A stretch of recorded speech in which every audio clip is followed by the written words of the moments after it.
So in this video, I want to talk about how to delegate responsibility. This is a really important skill for any leader, anyone volunteering in church. You are going to find at some point, if you're going to grow what you're doing, you need to be able to, as a leader, to delegate responsibility and include other people. So I want to paint a picture for you about what often happens, and maybe this is you today. This is definitely something that's happened to me. You're part of a team or in church somewhere, and you begin to see a need. Or you just begin to have that realization that I could do more. I could do something and I could help in some way. And you start to connect the dots where you see that when I show up, when I care, when I come more prepared, everybody does better. And people are encouraged for it and helped for it and all of that. And so over the course of time, as we begin to take more responsibility for something that maybe others aren't noticing, somebody eventually realizes and goes, wow, you should lead this area. You should take full responsibility. And we go, that's amazing. We're honored to be asked. And we go into it, loving God and loving people. And over the course of time, however, we can find ourselves maybe months later or years later in a place where it's just us. And we're building this thing and we're caring about this thing, but maybe when you go on holiday, the ball kind of drops. Or maybe you just feel like other people don't really seem to care in the same way. Don't they see what you see? And we find ourselves in a position where we actually need to include other people and build a team around us to build this together. And as part of that, we need to delegate responsibility to other people. Otherwise, we are in danger of becoming resentful and frustrated. And what started as something we were doing to serve and to love God and love others can easily become something that we get a bit frustrated about. And now we're starting to moan about it at home, and you're saying to the wife, oh, it's so annoying that person.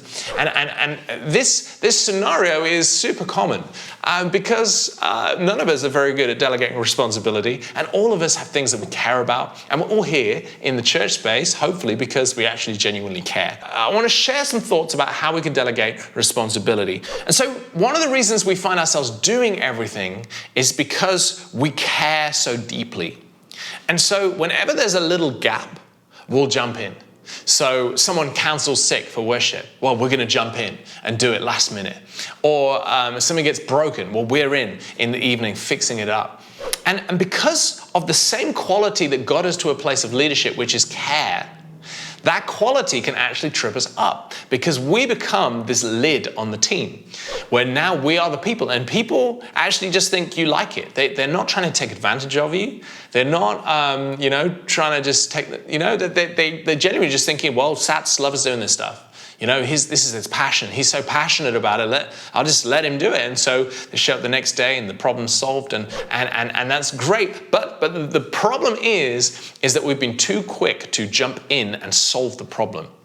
You see, if we want to delegate responsibility, we have to be willing to let there be some gaps in the team. I mean, firstly, for your health. You're going to burn out if you keep jumping in. As things grow, there's going to be more and more things to do. But secondly, our job is not just to get things done, it's also to grow people. And so we need to allow there to be space. As we, as a church in London, emerged post-pandemic, and we were relaunching very slowly some services, I made the decision. Normally we would have like lyrics on the screen and, all of that kind of standard stuff during worship so people can engage and know what the songs are and so on. I just made the decision. There were a few people I could have asked to man the computer and all that jazz, but I thought, you know what I'm going to do? I'm just going to let it be a bit bare. And, we didn't have any lyrics in that first service, and that took some self-control for me because I could have easily called up 5 people and said, hey, I want you to do this, and they would have said yes. But I thought, you know what? In this new season as we're merging, I want to make sure that we create more ownership as a team and as a church of these sort of things. And I thought, if I keep jumping in here to solve this, then, it's going to be a problem. And so, the first week, people were like, oh, this is a bit strange. Why don't we have lyrics? I wonder what's wrong with the computer. And the next time it happened, I started to get a few texts afterwards. Saying, Sats, I'm just wondering if we're going to have lyrics. I said, we're just going to wait and see if anyone wants to. I said, well, shall I print off some lyrics? People were offering to print off paper lyrics. This is like unheard of in our context of how we do church. Maybe, I know some people still do that, but people were starting to fill the gap. And over time, people brought themselves forward and said, let me take hold of that area. All because we let people see the need. And often as leaders, because we want everything to look good, and because what we're creating is often quite tied to who we are, like if it looks a bit sloppy, well, that's going to reflect badly on me. No, as a leader, if you want to delegate responsibility, the first thing you need to do is you need to be comfortable allowing there to be gaps. Let there be gaps and let them be noticeable and let them be awkward, because it's gonna communicate to people, wow, we should do something about this. The next thing you want to do is this. You want to create a group setting of some of those people who've come forward, and you want to involve them in the process. You see, often we want to give away responsibility, but we don't want to give away power. We don't want to give away decision making. What we're doing when we get that group together of people who've shown a kind of care or a kind of interest is we're involving them not just potentially in the responsibility of carrying their area in the church, but we're also involving them in the decision making. And so it might look something like this. Let's just take that as our example of the lyrics, and little things in the Sunday service, and we're building a new team, and we might bring everyone together and say, hey, how's everyone finding everything? So what we tend to do as leaders is we normally go, hey guys, here's the first thing on the agenda. We need someone to do the lyrics. But instead, go around and let people talk and say what they're enjoying about church, and say what they think could be better. And I guarantee you, someone will go, oh gosh, I really wish we'd have some lyrics. Just feels like it would be really helpful to people. And you go, you know where you go? You don't say, yeah, I've been thinking that for 3 years. Hopefully it's not 3 years. Well, you say, wow, great point. That's a great thought. Does everyone agree with that? What do we think? And as we go around, you're going to find that these needs are actually going to be voiced by people. And then what are you going to do?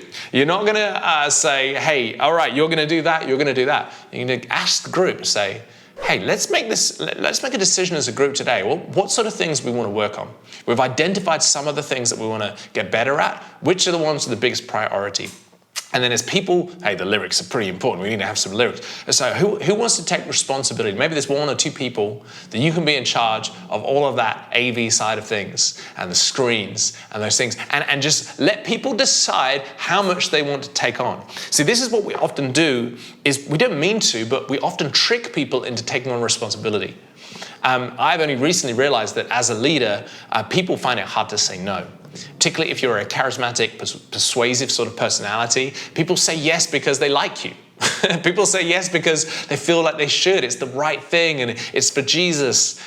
And so I'm learning that actually it's much better if I allow people to bring themselves forward and take on ownership voluntarily, because what actually happens is in 6 months' time or a year's time, when they go, oh, I'm actually feeling pretty tired, they can't go to, well, you gave me this responsibility and I didn't really want to, but I said yes because I just felt.